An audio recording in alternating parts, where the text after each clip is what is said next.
Hi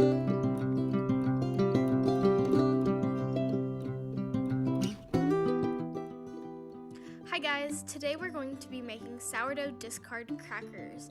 So you're going to need sourdough. Right here you'll see me putting in 1 cup of sourdough discard. This has been left out on my counter for a while, so it's been warm and it's unfed.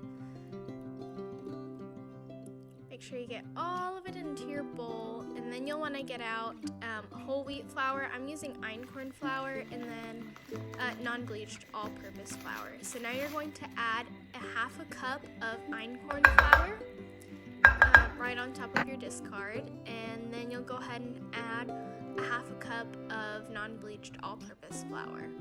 Next, you'll add a 1/4 cup of olive oil and a pinch of salt. I'm using pink Himalayan sea salt. Okay, now's the part where you're going to want to combine all of these ingredients together. So you'll see me mixing. I'm using a spatula for this. It helps to get all of the flour combined, so you'll want to work really hard on the sides. This is a thicker recipe, so it'll take some kneading. So what you're going to want to do is just go ahead and get your hands dirty. You will try to knead the dough for about 30 to 45 seconds or until it comes together in a ball. You won't be able to get everything in your bowl into your ball, so that is fine. Just go ahead and combine it. It is a little bit sticky, so you can go ahead and scrape the sides for some extra flour. Then you'll want to roll it together into a pretty firm ball. As you can see, it takes a little bit for that to happen. Next, go ahead and get out a parchment piece of paper and lay it out on a baking sheet and split your dough in half. This will help you to get a thinner cracker, and so that's what we want.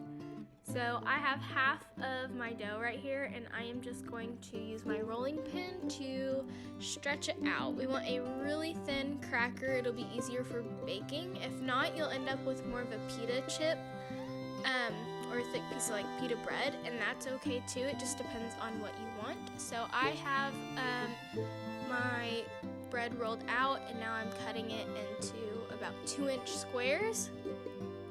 And then what's not mentioned here is you want to coat this in olive oil first before you add your seasonings. So I've added salt and a little bit of garlic powder. Then I'm going to add some cumin on top. So you just want to shake it lightly. You don't want to coat it too much. And then next I've added a handful of oregano flakes. So then you will pop it into the oven and bake it for 25 minutes. Now you'll see me pulling it out, and ooh, does that look good.